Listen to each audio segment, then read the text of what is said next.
Hello and welcome to Open Heart YouTube channel. My name is Mike and I'm an open heart practitioner and I run this channel. Kim Katami is the head teacher of the Open Heart Sangha and I've been trying to collar him for a long time now for an interview. Now we have him here on retreat and he can't escape. So he's in this room back here. I'm going to spend the next bit of time chatting to him about Dharma, spirituality, how he got into it and his take on Buddhism. So catch you in a bit. Hello Kim, and thanks for making time to take this interview. Thank you. My pleasure. I know some of your story, Kim, with things you've shared before on other retreats, but I'd like to go back to the very beginning of your first spiritual experience. What age were you and what was it like? Well, my first memories as a child were when I was 2, 3 years old, and they weren't spiritual, except in an indirect manner. The very first memory I have is when I was like a little kid, 2, 3 years old, and we had a big dog. And I remember one winter evening up there in Finland. It's dark and cold winters. I remember a particular energy in the room, and I figured out that something was wrong with the dog. And then it asked out, and for some reason I lifted the curtain to see what was going on, and it walked right to the center of the yard of our house, and the snow was falling, and it fell to the side. So the dog died. And that's my very first memory. Well, death and contemplation of death has been a big one in my life in general, on my spiritual path. But then if I think of some like a specifically spiritual experience, first one of those were probably 2, 3 years, maybe 2 years later than the first memory I have. When I was around 4 years old, it started happening. My father was an alcoholic, so he was coming back home and then he disappeared, and my mother had to do a lot of work to keep the family going, and of course my father's drinking cast a shadow on our whole family. And actually also like my grandfather from my father's side, he was a war veteran. And he was deeply traumatized in the war, so that he would have serious flashbacks from the war front. And my father's and his siblings' childhood and youth was also very, very hard, because my grandfather, he was he couldn't cope, and he was aggressive, violent, and so on. So when I was a boy, I, of course, experienced this highly anxious, fearful, sometimes even aggressive energy. My father wasn't aggressive, but we had a somewhat close relations with relatives. So every once in a while, when we would see it, this anxious energy would be there. So when I was around 4 years old, it started happening that nobody taught me that, but I would feel this anxiousness, this heaviness, and I just walked into my sister's and my room, sat on the bedside, just sat like this, like a little bloke. And sometimes it would happen that when I was just sitting there, the room would become filled with light. Other times I would, because I felt that people around me were really, anxious and fearful and, highly stressed. So I would start to pray. I would pray for their happiness, for their joyfulness in life, and then I would automatically expand it to my relatives, to the small town where I was living, and I would just expand in my prayer. So I used to do this kind of a loving kindness, compassionate prayer, and also I would do a simple breathing exercise when I would inhale, hold the breath as long as it was good, and then exhale. And I used to do those sessions like when I was 3, 4 years old. Since that age, for many years, few times a week, and it was much later, like decades later, when I learned that there was when I was doing that, since I was a small boy, the room would lit up, and I didn't, my family was not a religious one. I was baptized into Russian Orthodox Church, and we went to church like a few times a year, but that was it. So we didn't practice religion in any way. But so there was I didn't have any context for what that light in the room and that deep peace and clarity that came to my mind in those alone sessions, what it was. But years later, I figured out that it was a bunch of non-physical masters who came to visit me and comfort me. Yeah. So, as a 4-year-old boy, though, when this started happening to you, you obviously would have considered it normal. Or did you realize that it was different to people around you? Did you have anybody to talk to about it? Or was it just what you did? It was just something that I did. I realized pretty early on that I don't mean this. I don't mean to say that I was or I would be special in any way. But I realized that I was different than other kids in the sense that they would be interested in the usual kid stuff. I wasn't. Maybe it was because my family, the energy in it was, I didn't really, maybe because of that, I didn't really feel like playing or doing trivial stuff. I kind of got serious as a small kid. Okay. My grandmother from my father's side was quite religious, and she also has some healing skills. There was some, I was born very close to the Russian border in eastern Finland, in an area called Karelia. So my relatives from my father's side came from the old Karelia that is now part of Russia.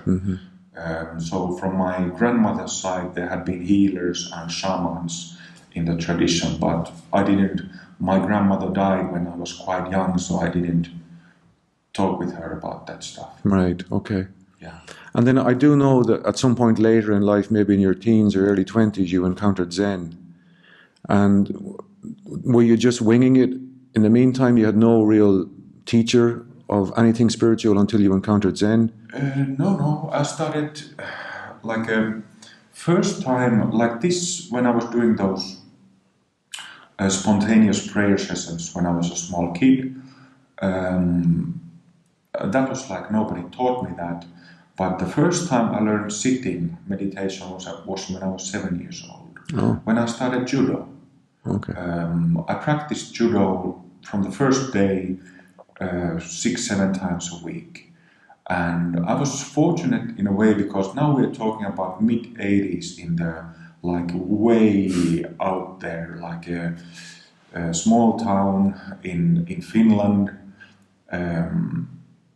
Finland still is at least 30-40 years behind the rest of the world in the sense of Dharma culture. Right. So in the mid-80s, it was like a Dharma desert. But I was very fortunate, I feel, because the teacher in the local judo club was a man who was a masseur, professional masseur, and he had studied different Eastern arts, acupuncture, acupressure, shiatsu, that I later became a therapist in myself, and he also had some interest in meditation. So the instructions he gave for us were really simple. Like anybody who's done Japanese martial arts and especially judo, the training sessions always begin with 1 or 2 minutes of silent sitting. The Japanese word for that is mokuso. So the trainer says mokuso, and then you sit in a kneeling posture for a minute or two in the beginning and in the end of the session. So that was the first instruction, first like a formal way of sitting for me since I was 7, and I did judo 6-7 times a week until I was 11 years old. Okay. So yeah, I remember that it was very meaningful for me, that sitting. So I didn't know that. Maybe then your falling into Zen was a fairly natural happening then. Yes. So how did that come about, and what age were you when that happened? Well, so I did that judo sitting until around 11, and then I got interested in music. When I was in higher elementary school, I was training a lot, heavily influenced by my bigger brother, who's still a musician. Then when I went to high school, I moved to the capital area when I was 16. It was on the first and second grades of high school when I bought some spiritual books from bookshops. I remember Thich Nhat Hanh, Dalai Lama, some other books that I got.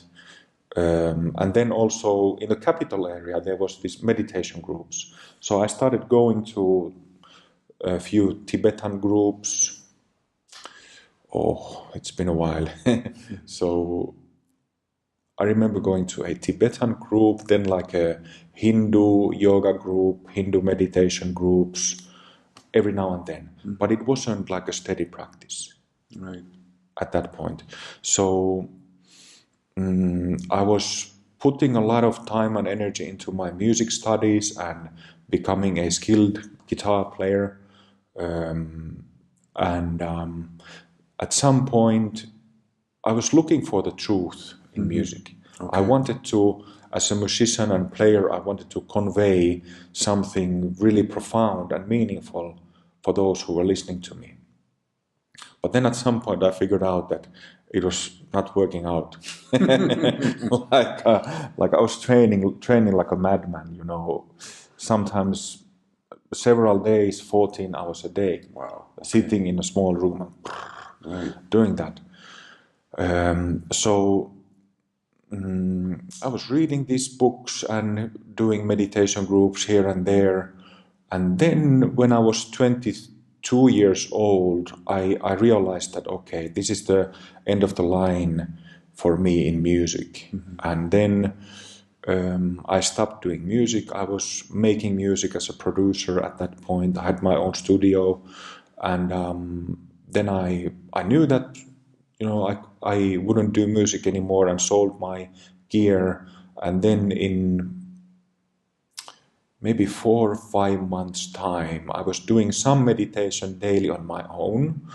But after 4 or 5 months since I sold my studio, I saw an ad in the newspaper which said Zen meditation introduction course. Gotcha, yeah. And I went there, and I remember still vividly the experience when I took the, what do you call it? Like a handle? Yeah. Handle of the door of the local Zen center, and something happened there. It was like, like a lightning struck me. I walked inside the corridor, and I knew that this is what I would do for the rest of my life. Wow. I knew that this this is the thing I had been searching for 2 decades. Right, okay. So then you spent some time practicing with that group in Finland, and then I know you went to Japan. How many years later was that?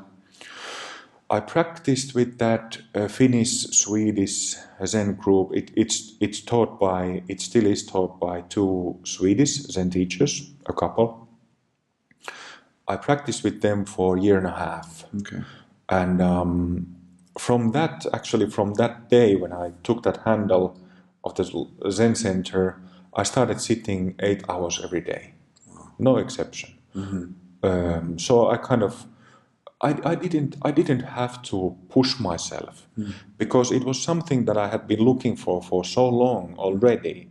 It was something that I wanted to do, something that I was desperate to do, because I got clear instructions of simple, Zen practice, shamatha practice, and it was like medicine for me.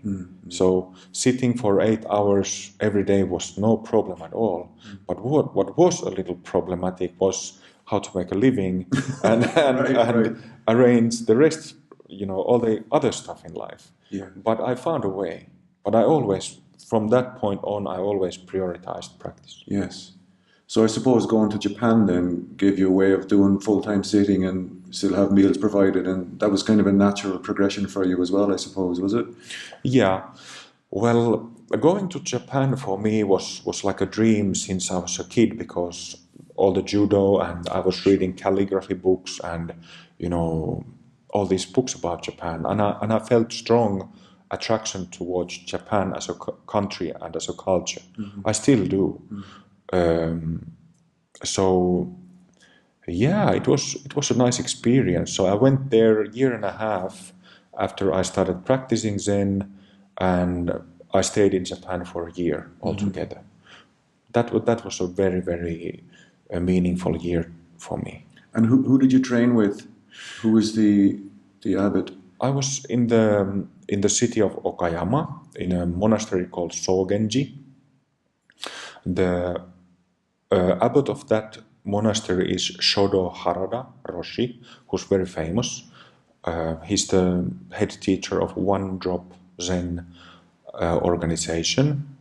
But so I was meeting him daily, of course, living in his monastery. That's the way how the training is conducted, and I enjoyed it. But what was even more meaningful for me was my studies with my Zen calligraphy master simultaneously, who I went to see as often as I could in Tokyo. So his name was Terayama Tanchu Sensei, Terayama Sensei. So he was a bit unusual Zen master because he was a Rinzai Zen master in the lineage of Hakuin and Omori Sogen. And then he was a master of Zen calligraphy, or Hitsu Zendo, and also swordmanship, like this particular school of Japanese ancient swordmanship. He was a very creative person. He was a professor by profession. He was a university professor. He taught calligraphy.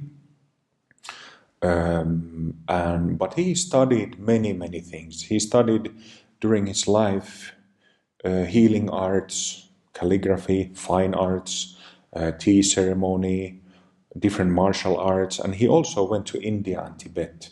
So he had a broad understanding of different yogas, different practices, and based from what he had learned, he kind of brought it together. Right. So his way of teaching Zen was not the traditional way. I mean, he was a Rinzai Zen master, but he didn't teach koans, which is very unusual.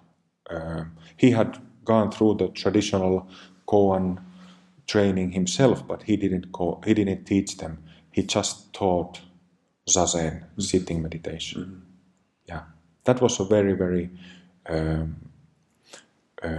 meaningful connection with me, and it's a it's a story of its own how I found him from the city. Does that mean you're promising another interview at some point? Then? Sure. Okay. I've written the story down, but I just haven't published it yet. Okay.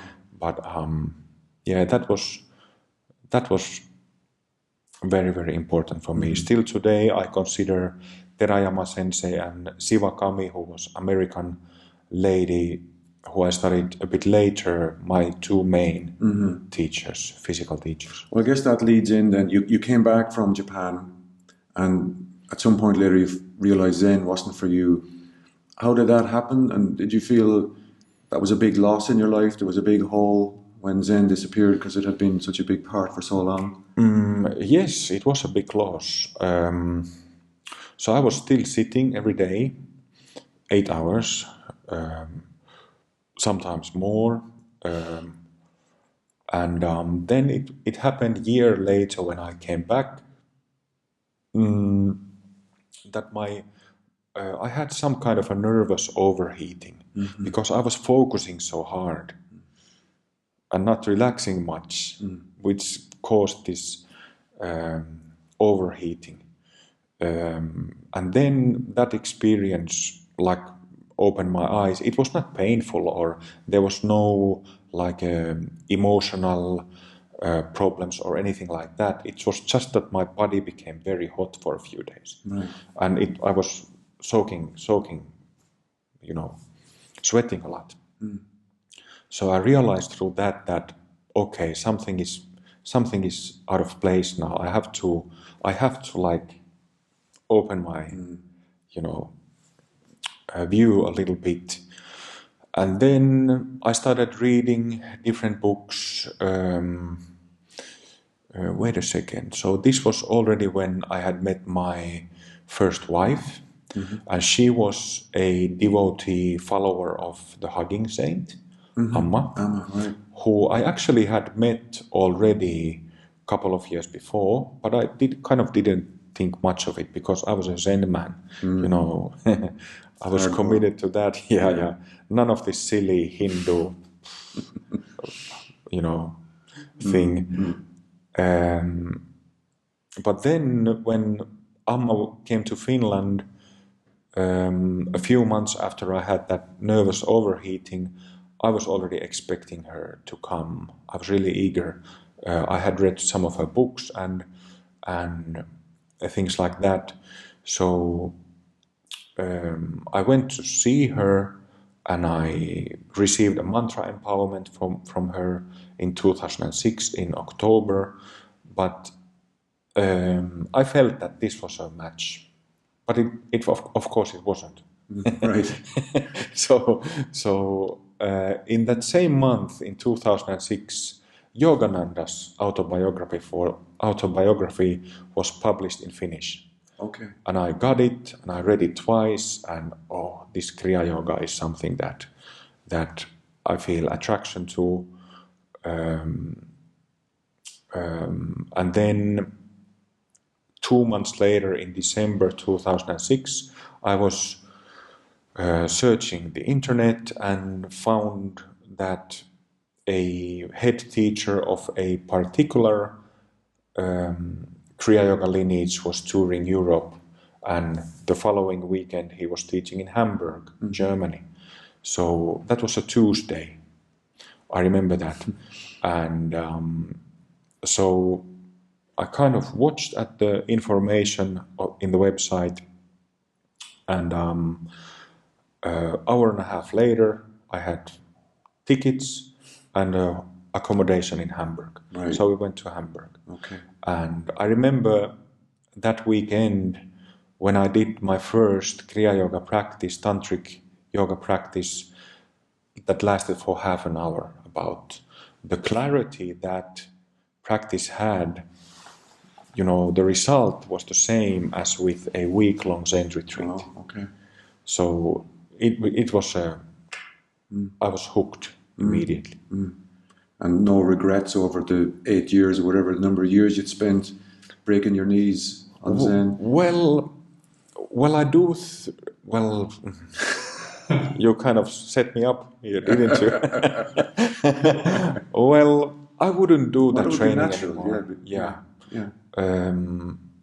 I was quite, how should I say, a bit frustrated because it had been so hard. But also it's not like I'm not practicing Kriya Yoga either anymore. You know, it was just a something on the way. So yeah. So Zen to a brief meeting with Amma to Kriya Yoga with the guy in Hamburg, and then I know that you just mentioned some time back that your next biggest teacher was Sibukami. So that was the next big chapter in your life. How did she come into your life? How did that happen? So in 2006 December I started practicing Kriya Yoga of this one Indian lineage, and then it was next year 2007, maybe August, September, when I was again in the internet, googling things, and I came about this website that said about these Indian Mahasiddhas, Indian masters, yogis who lived many centuries ago, and about teachings that this person who was alive was teaching on behalf of these masters. And by that point, by the way, like I had studied, I became a shiatsu therapist, and I also did extensive studies of Reiki healing. I had a really, really wonderful Reiki teacher who's a incognito Finnish man. He doesn't want any publicity, but he was extremely skilled with energies. Like he's a long time student of Ammas, Okay. and Aikido teacher. So I was really fortunate to have this friend who would show me things. So that was very meaningful. So until that point, I had studied with Terayama Sensei Zen calligraphy, where you study all these energies, these really the mind energies of these living or past Buddhist priests, monks, masters through the calligraphy ink. So that's what Zen calligraphy is. It doesn't matter what you paint or draw, it matters mostly what that ink transmits to the viewer. Okay. So if the utter clarity of mind, peace, clarity, stillness doesn't come through the ink, then you still lack something. Right. You know, you lack realization. So I had done quite a bit of energy studies up to that point when I found Sivakami's website. So I clicked it open, and this really beautiful, wonderful blessing coming from the website. You know, just reading through the text, and I realized that okay, this is serious. Right. Okay. And can you summarize what her teaching was about? How it was different to Zen, maybe, or what was the essence of it? So, like she taught on behalf of these two legendary Indian masters, Tirumular and Babaji. Babaji is more famous because Yogananda's book tells about Babaji and so forth. But in southern India, in the state of Tamil Nadu, Tirumular is actually, one of the top masters in their religion, which is Tamil Shaiva, Tamil Shiva tradition.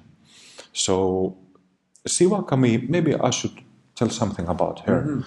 So Sivakami was an American lady. By the time when I got to know her, she was a grandmother already, was already retired. She did a long career with dogs. She had a dog kennel. And when she was 30 plus years old, she developed a spiritual interest. And first, she was living in Oregon. So that is also like not in LA or New York, where you would have, in the early 70s, where you would have a lot of Dharma activities. Sure. So she developed that interest, and like in 1 or 2 years later, in 1976, she learned or received her first Kriya Yoga empowerment from Yogananda's close disciple. And what happened was that the second night when she got back home from the weekend seminar, she sat down to practice these techniques she had learned. In the evening, she would still be sitting and wake up from the meditation in the morning, 10 hours later. Okay. So it was like a deep meditative absorption, samadhi for her since the first practice she did. And that streak of meditative states lasted every night for 4 months. Wow. She would go into meditation in the evening and, come back in the morning. Yeah, okay. So that was the beginning. And of course, she woke up during that initial streak. Then a few years later, in the early 80s, 81 or 82, she, Babaji came to meet her for the first time. And then, she received a lot of teachings from him. And also, she would do like a dream yoga during nights. So she would meet a lot of different yogis and masters from different traditions, including Buddhist ones, who offered her teachings. And but sometimes she wouldn't accept them because she didn't feel the vibe. Connection. Yeah. And one of those teachers who offered him teachings was the famous Lama Yeshe. I think Lama Yeshe's previous incarnation died in 84, and the present Lama Yeshe was born in 85. So it was during that period when Lama Yeshe was out of body. Okay. But he came to meet Sivakami and offered her teachings, but she never really digged Buddhist vibe. Right, okay. Because she was a bhakta, she was a very devotional, just love. And clarity produced from that, coming out from that. So she would spend these nights in dream yoga, meeting masters, going to different places and planes, pure lands. In the early 90s, she had another visitation from another non-physical master called Tirumular. Tirumular literally means holy shepherd. There's a legend related to Tirumular's name, but maybe in the second interview. We're getting three now. Yeah. So when Tirumular appeared to her, came to meet her, she felt that, okay, this is the master who I'm closest with. Right. And so she remained until she died in 2010. And the teachings that she taught were really basic Shaiva Tantra. Shiva mantras, breath work, visualization, channels, many centers, and so on. Okay. And also something I would want to say about Sivakami was that she was really, really, really skillful when it comes to mystical skills, like leaving her body or sensing energies. She was way more skillful than I am. Okay. Yeah. Okay. So it's 2010. Yeah, let's agree to have a cup of tea. Yeah. Cheers. We're about to get to the next, I guess, big chapter of your life, which is your first contact with Vajrayana Buddhism. How did that come about?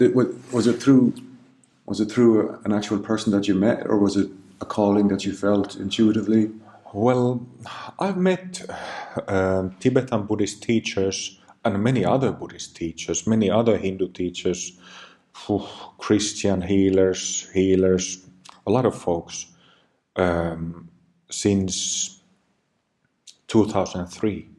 I'm the first Tibetan teacher that I met was Mingyu Rinpoche in 2003. He's a famous teacher now. Okay. He wasn't back then. He was kind of a kid back then.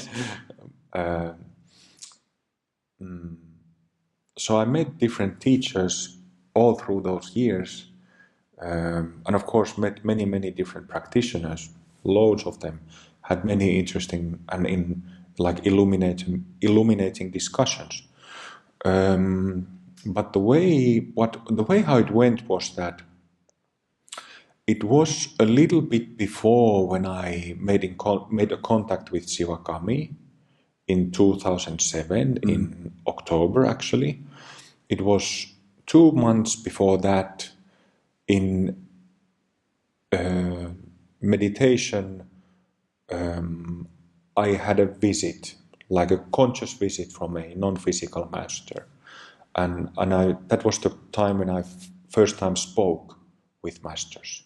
Like since I was a small kid, those spontaneous sessions, I never received any verbal instructions. It was just a blessing, strong blessing, like the way we do now, Guru Yoga. It was like that charge, Right, yeah. but nothing else.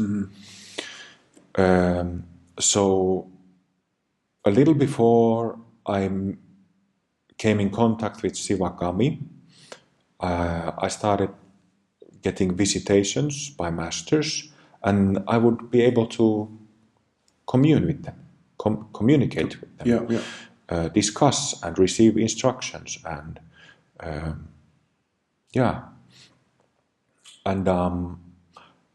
I was really fortunate to find Siwakami because she had a lot of experience of all that stuff.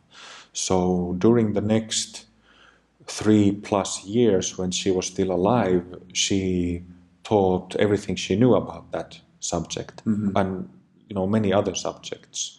She never allowed any of her not even close students, to come meet her physically. Yeah. She gave all the empowerments and teachings from distance.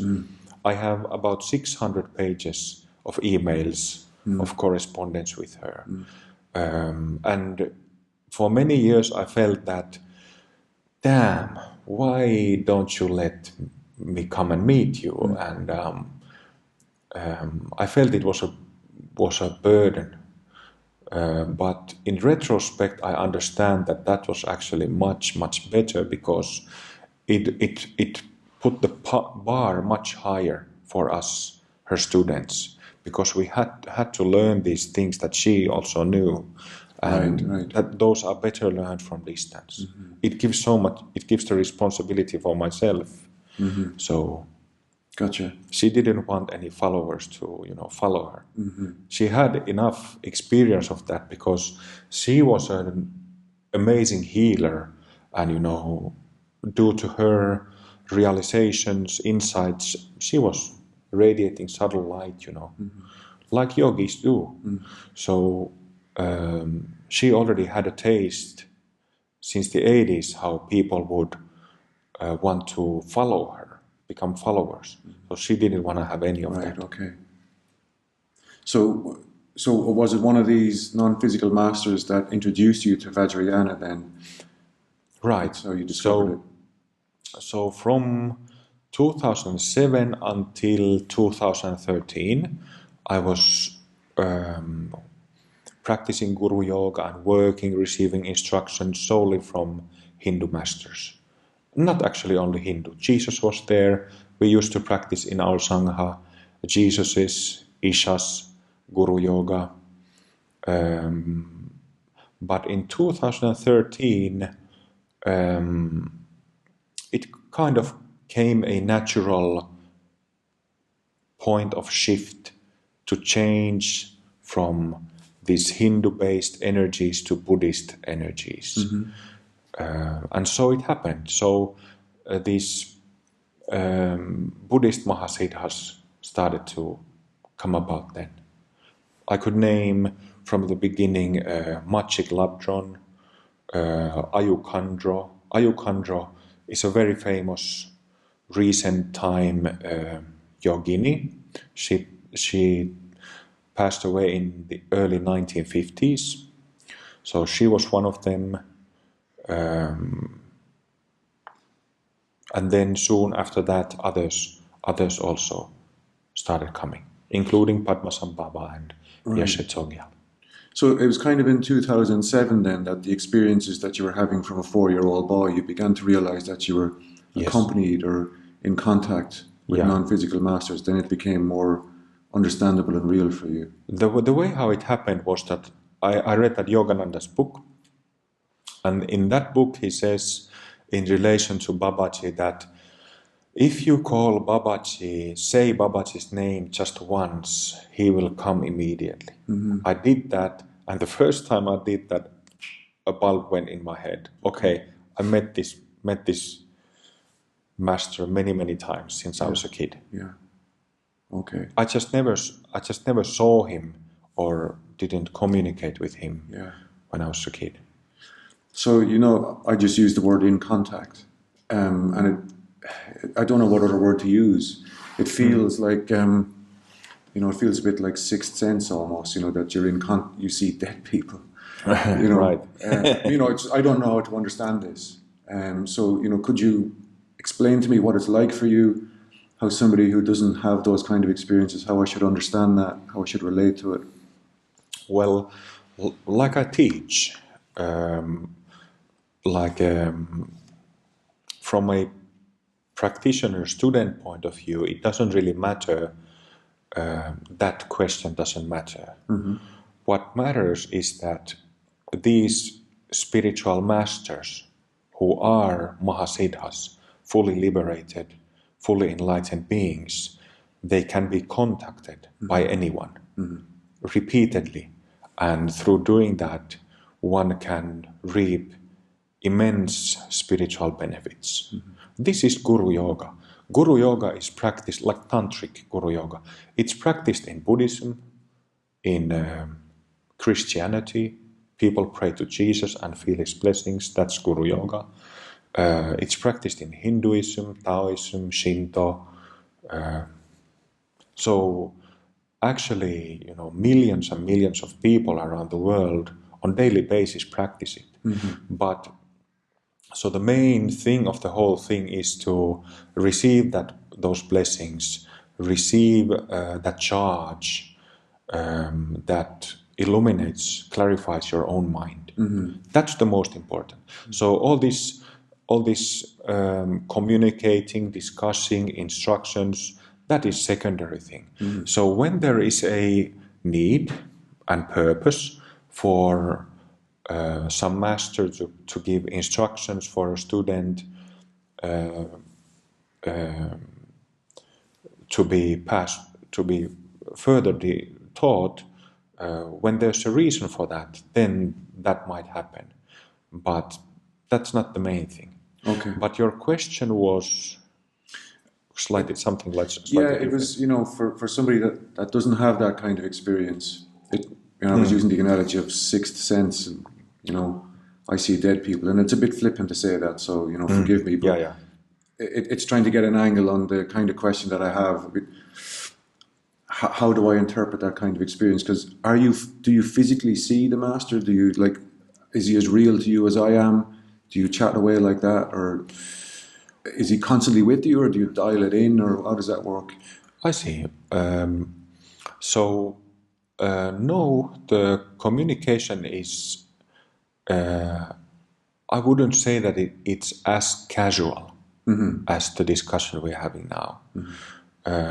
I always had this immense, automatically this immense respect for not to physical teachers, but also to non-physical masters, just because of their presence.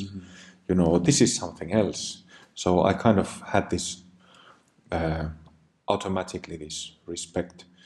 But I do admit, like at one point in the beginning, I was asking Babaji so many questions that at one point he said that, "Okay, kid, if you bother me with that anymore, I will cut the line." Okay. He made it perfectly clear, Yeah. and I almost crapped my pants. You know that It's on moment. his terms. Yeah.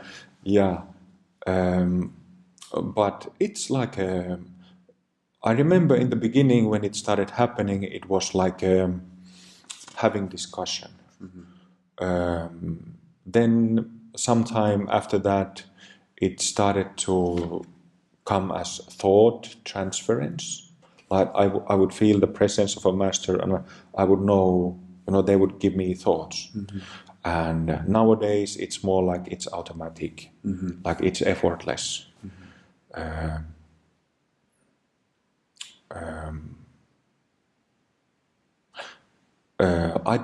I have seen the masters like subtle in my subtle vision. Like when I close my eyes, I have seen them in their light form, subtle energetic form, but that hasn't been common in a way. Okay. Like I do have visions,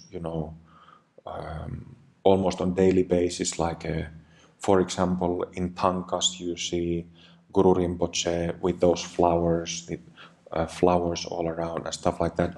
I see those kind of things on regular basis nowadays. Okay. Though. And Guru Rinpoche Padmasambhava seems to have had a special resonance for you and is now the main guru for the Open Heart Sangha. Do you any idea why that might have happened as opposed to maybe somebody like Shakyamuni or one of the other gurus? Well, because of my karmic connection with him. Okay. Yeah. And also in Open Heart we have something called the Mahasiddha family, the family of masters behind the whole mission, if you like. Around 40 different masters from Buddhism, Hinduism, Jesus is there, a bunch of other different masters, male and female masters from different eras, who are there and to whom we practice Guru Yoga because they have expressed to myself and my wife, who by the way is also has an important role in Open Heart. They have expressed to us that they want to support, they want to show their support. So they don't care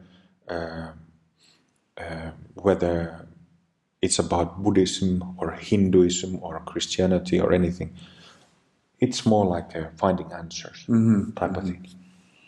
And I mean, even us people in Open Heart Sangha who are practicing Guru Yoga and can get a charge, can get a connection, have experiences, to use your phrase, and that starts to build an amount of faith. I'm sure you can still understand that it's difficult for people to understand the kind of contact you have. So what are the kind of reactions people have from when you explain this to them and the teachings you've gotten? Do people think it's, up in the clouds? Well, it varies from rejection to heavy doubt to normal doubt to acceptance to open-mindedness to, okay, I'll give it a try. Yeah. And what I like most is I'll give it a try, regardless where they are on that scale. Right, yeah. Yeah. We should remember that the Guru Yoga is practiced by millions of people on daily basis everywhere. So it's not, I haven't invented anything new. Sure, yeah, okay. So, I mean, I've been in the group for a little bit over a year now, and so I've been around you for a year, and it seems to me like you're quite a driven man. It seems to me like you're a man on a mission. Is that fair to say, do you think?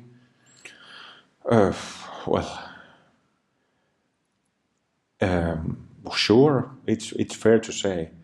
I gotta say that if there was a option for me a different lifestyle, a different job, I would rather take it. And I would rather be a student than a teacher.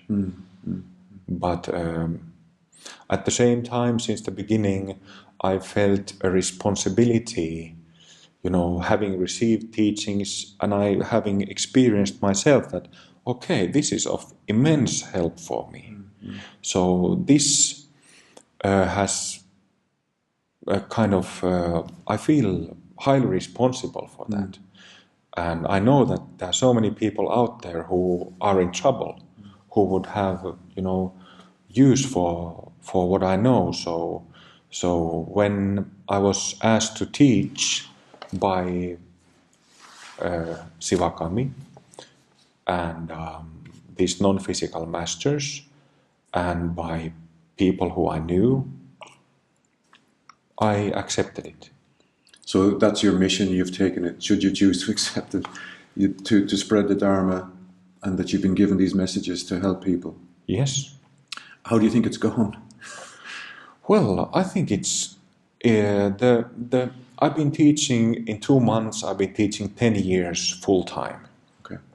And so it's been like a good period of time already.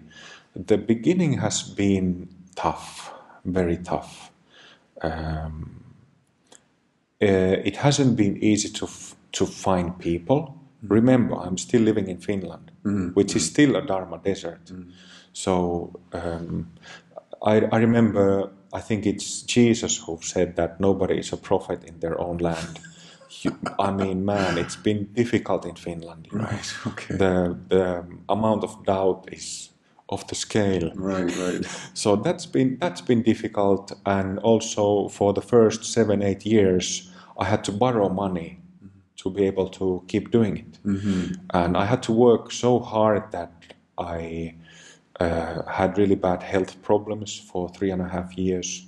I had to work so much that I burned out for 3.5 years. So it hasn't been easy, and if I had known how hard it would be in the beginning, I wouldn't have done it. Yeah, sure, I understand. Yeah. But now it's getting easy. Right. Yeah.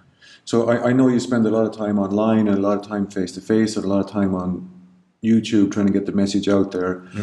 How do you think that the Dharma culture and the way of talking about Dharma in the West could be improved? Or how do you think it is? Does it need improvement? Well, yes, I think it needs improvement. One main thing that I would like to see in spirituality / Dharma as in Buddhism, is more common sense. It's not so common. So, like talking openly about things, using common language to convey things and teachings. Pragmatic Dharma, pragmatism in Dharma is something that I really highly value. No taboos, no forbidden questions, and so on. That is something that I would like to see in Dharma. So I know that when I came across the website and read about 2PF, I claimed that this technique could awaken more than 90% of people. 98. Okay. I've just been conservative, 98%. I mean, can you understand why people might see that as like impossible talk? Of course. Yeah. The thing is that the 2-part formula for awakening in our teachings, it's also not something new. Very similar, almost identical teachings have been existing in Tibetan lineages of Mahamudra and Dzogchen for many centuries. But because these teachings are guarded by the vow of secrecy, they have been kept within very small communities of practitioners, but they've been there. Actual practices of generating awakening have been there, but for the majority of Dharma practitioners, they have been unavailable. So that's why where the suspicion and doubt towards it comes from. It basically comes from assumption that such practices don't exist. Yeah. I know several Zen teachers and masters who were regarded as Zen masters, who have said that there is no one-size-fits-all technique for awakening. That's a direct quote from one American Zen pioneer. But he and his colleagues simply didn't know better. Yeah, right. Yeah. How did you come to know about it then? So a few years ago, I was contacted by a Frenchman who had spent 35 years of his adult life focusing on spiritual practices. He was even a renunciate monk in TM movement for 12 years. Okay. So he had done a lot of meditation, but he hadn't woken up. So he met my Dharma brother in India. So that's how he found about me. So he emailed me and asked that, introduced himself and said that I need some help in making my mind more stable. Right. I don't remember exactly how he asked it, but I read his email and I sat down, and all of a sudden I knew a way to make it happen. By that time I had already awakened myself, like a few years before that email came. It happened through Shaiva tantric practice, Okay. a mantra. But yeah, that's how the two-part formula popped into my head. And I gave the instructions to him through email. And then we kept emailing, had a dialogue for 4 days, and then he woke up. Yeah. And can you explain how it works? So maybe not the technique itself, because that's available on the website, you know, the eyeless mode and the eye-based mode. Yeah. But can you explain why that dynamic causes awakening to happen? Well,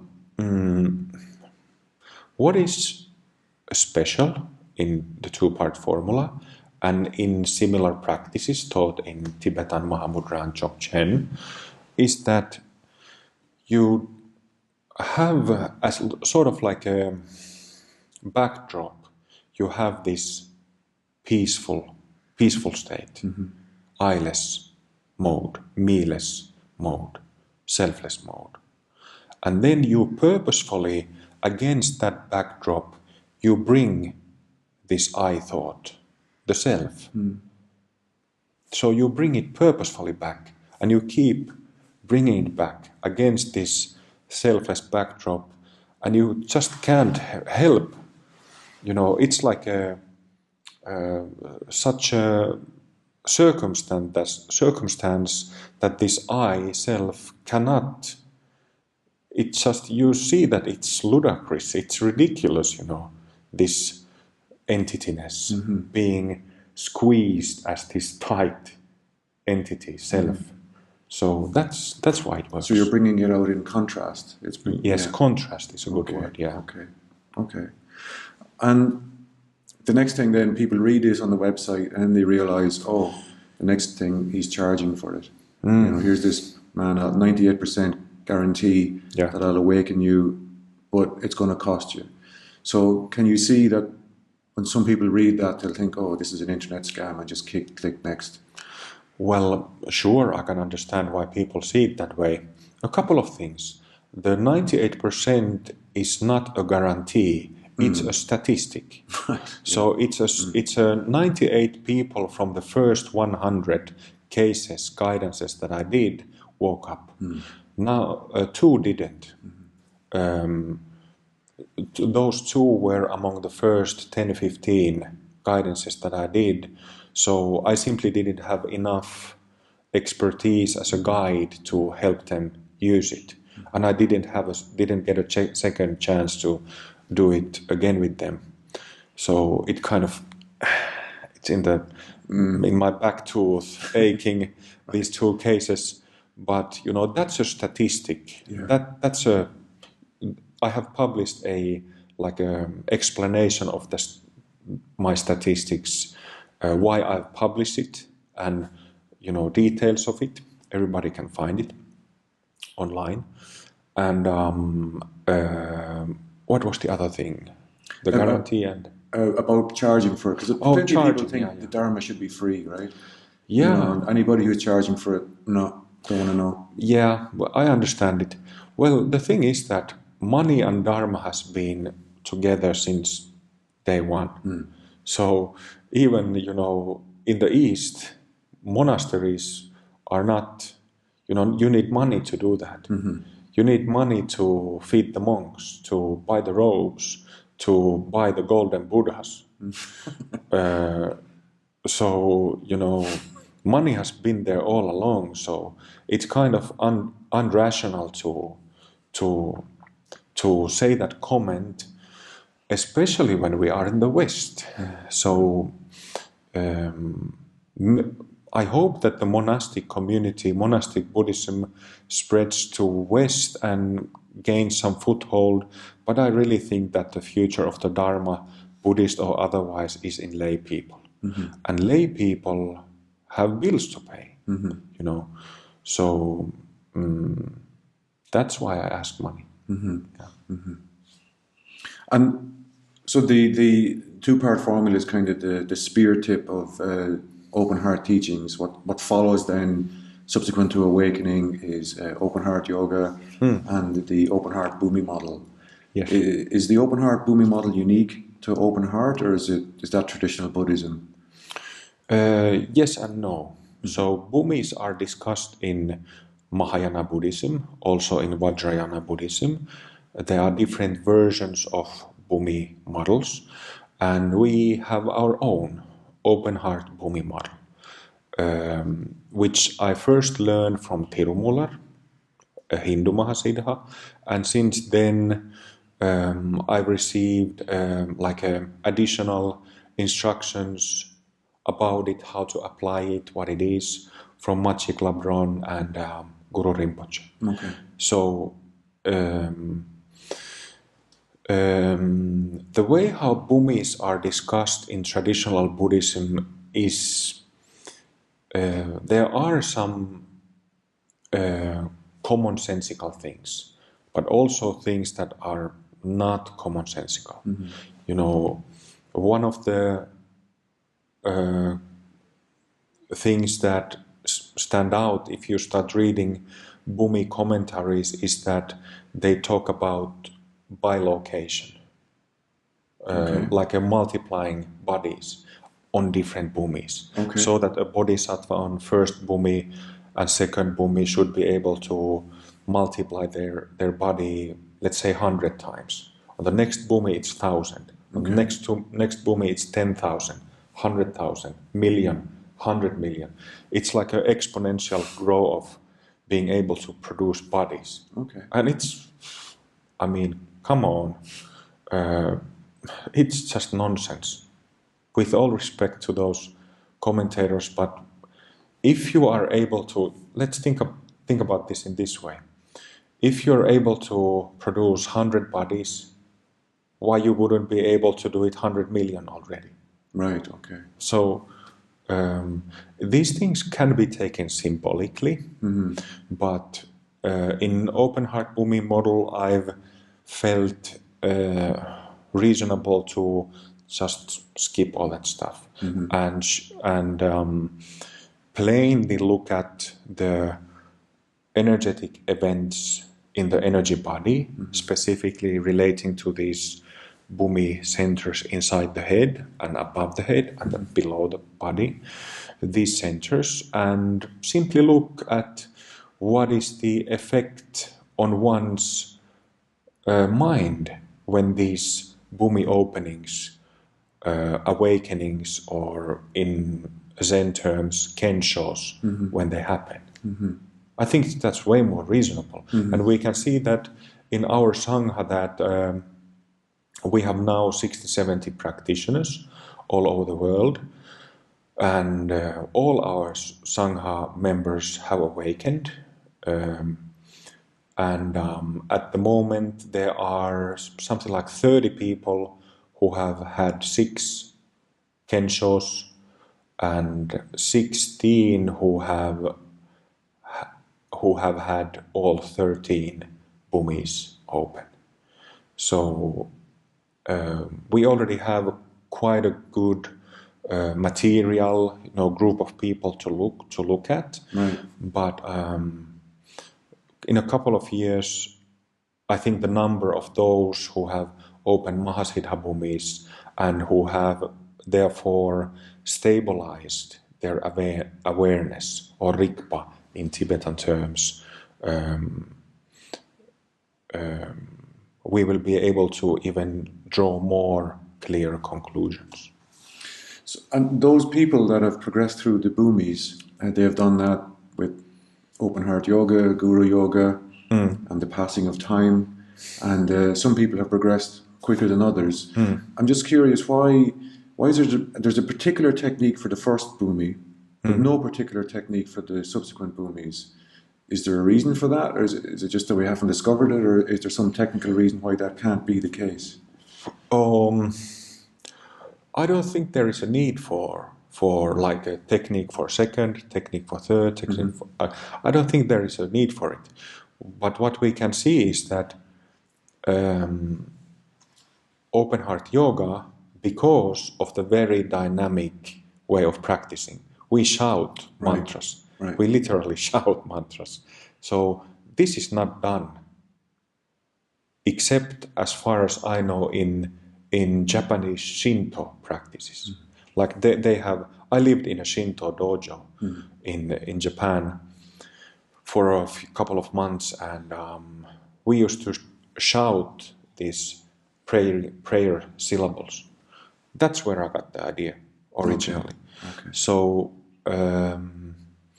but in some forms of Tibetan Buddhism, they shout one syllable here and there.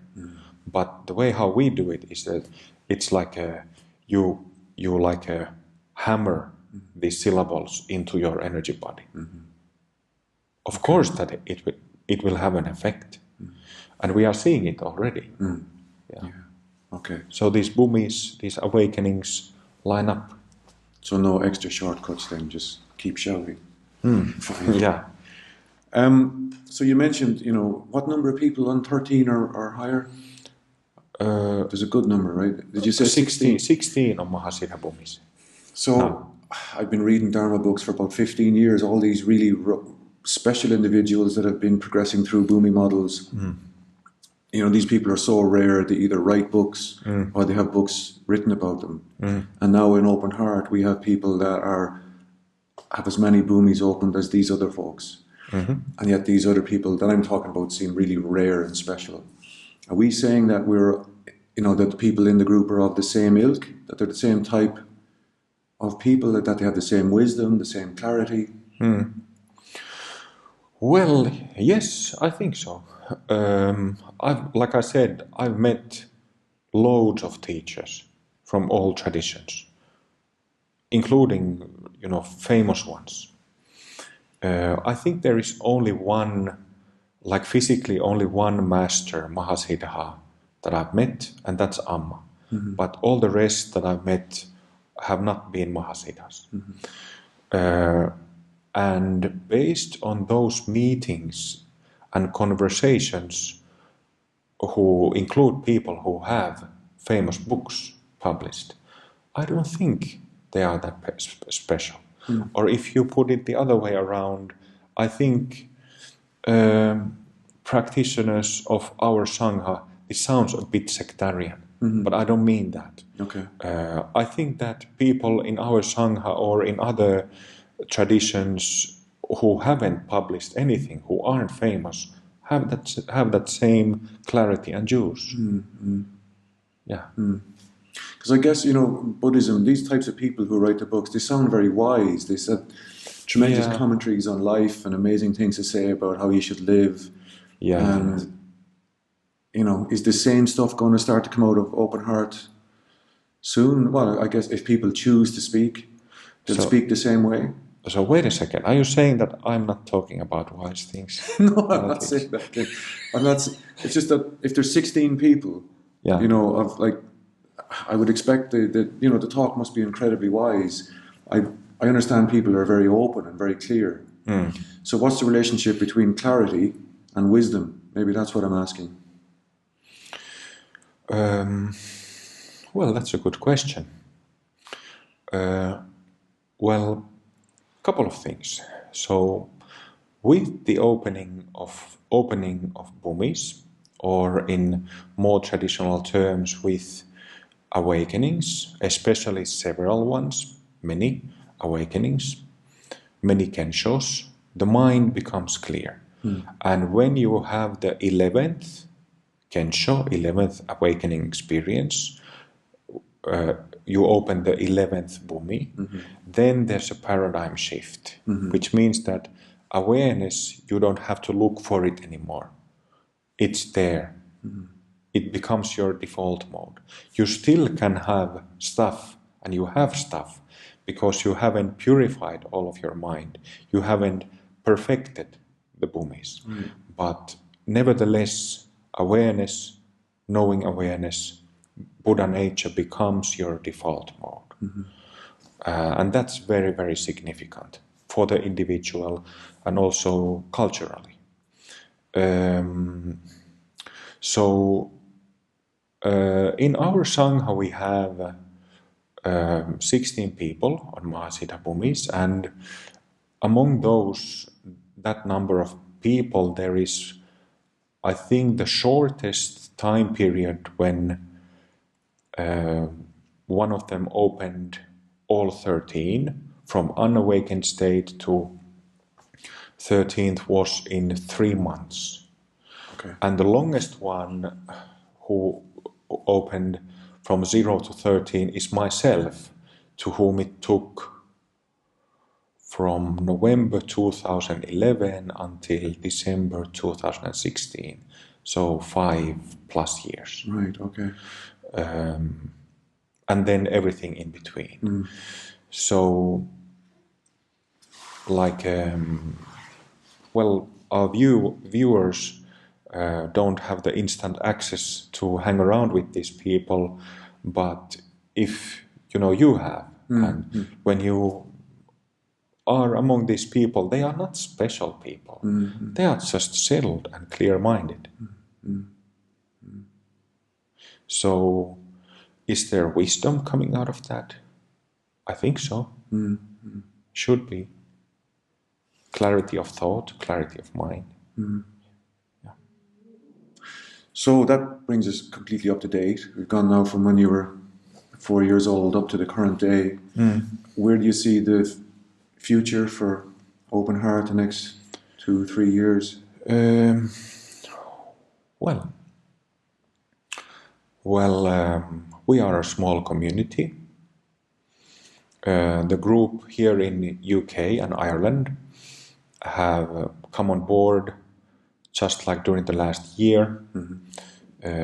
It's a wonderful group here, and it looks like Open Heart will expand to Russia in near future.